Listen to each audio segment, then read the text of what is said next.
¿A qué te suenan las palabras miedo y confusión? Hoy te lo voy a explicar. Por ejemplo, a veces cuando hay una súper tormenta afuera llena de relámpagos, de truenos y parece que se va a acabar el mundo, muchas veces nos podemos sentir confundidos porque no sabemos qué va a pasar, cuándo va a acabar o incluso sentir miedo por toda esa incertidumbre. Es como cuando estamos en una fiesta y de repente apagan las luces, ponen la música más alta o ponen un foco que no para de parpadear. A veces esto nos genera confusión porque no entendemos lo que está pasando o porque todo suena y se ve diferente.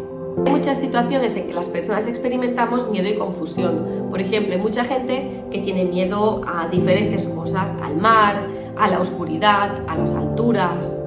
También experimentamos miedo y confusión cuando pensamos en la muerte, especialmente cuando hemos perdido a alguien de nuestro alrededor.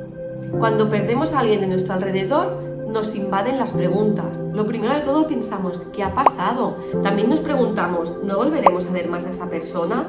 ¿Dónde está? También nos invade el miedo aparte de la confusión.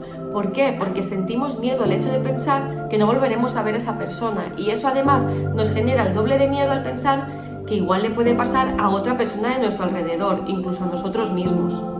Es normal que te cueste entender esta situación, no solo te cuesta a ti, a los adultos también nos cuesta entender la muerte y también nos cuesta muchísimo asimilar cuando perdemos a alguien a quien queremos.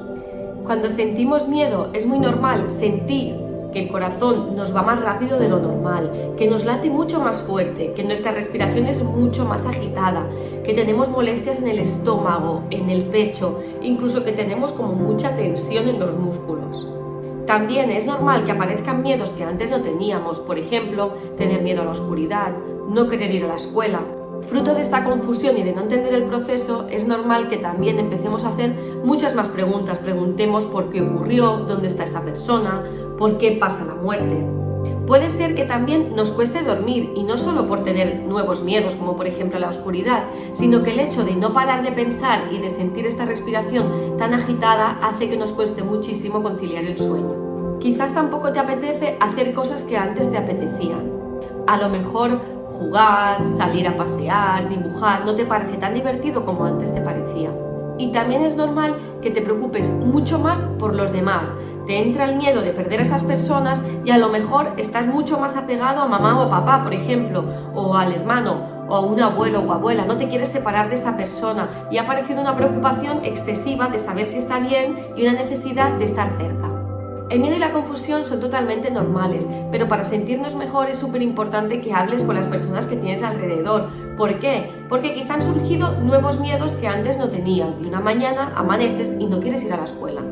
Si no le explicas a mamá, a papá, a quien te esté cuidando por qué no quieres ir a la escuela, quizá porque tienes miedo, quizá porque no te encuentras bien, quizá porque no te quieres separar de ellos, no te podrán ayudar. No es lo mismo que no quieras ir a la escuela porque no quieres, que no quieras ir a la escuela porque sientes miedo, porque sientes confusión y que le puedas compartir todo aquello que pasa por tu cabeza. Si no sabes explicar lo que te pasa, te invito a que empieces cada frase con esta estructura. A veces siento que... y acaba la frase como tú necesites. Utilízala tantas veces como te sea necesario. Por ejemplo, a veces siento que no quiero ir al cole porque me duele mucho el pecho. A veces siento que no quiero dormir a oscuras porque me da miedo no ver nada. En definitiva, utilízala tantas veces como necesites para compartir con los demás cómo te sientes.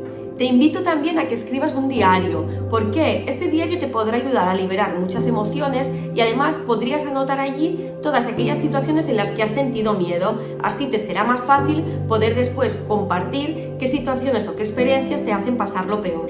Como te decía antes, es muy normal tener más preguntas, sentimos mucha confusión y muchas dudas y tenemos necesidad de preguntar.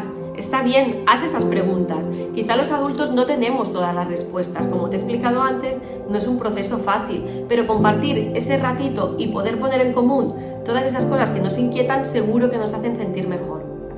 Intenta hacer las cosas que solías hacer antes, es decir, si antes acostumbrabas a ir al parque, intenta retomarlo. A lo mejor es una situación que ahora te da miedo, pues hagámoslo poco a poco, quizá ves más acompañado, ves en algún momento del día en que te encuentres mejor, o en vez de salir directamente corriendo y ponerte a jugar, siéntate en un banco con una persona que te haga sentir a gusto y protegido. Seguro que con los días te irás animando y poco a poco retomarás todas aquellas actividades que antes te gustaba hacer. Como te decía, es normal que aparezcan nuevos miedos, así que si más allá del parque o de otras actividades aparecen miedos cotidianos, podemos buscar una alternativa. Si por ejemplo ahora te da miedo la oscuridad, quizá puedes poner una lucecita que te haga sentir acompañado y sentirte mejor. También puedes ir a la biblioteca y hacerte con cuentos. Los cuentos son un recurso fenomenal para cualquier situación, así que buscar cuentos sobre el miedo, sobre el duelo o sobre la muerte igual responde a alguna de tus preguntas y también reduce esa sensación de angustia que te acompaña. Pero recuerda, no solo tú estás viendo esa tormenta afuera y te está generando mucha incertidumbre o muchas preguntas o mucha inquietud, sino que los demás también experimentamos estas emociones, especialmente cuando perdemos a alguien a quien queremos. Así que tú también puedes ayudarles a sentirse mejor, puedes acompañarles, puedes ofrecerles un abrazo, puedes hacerles compañía.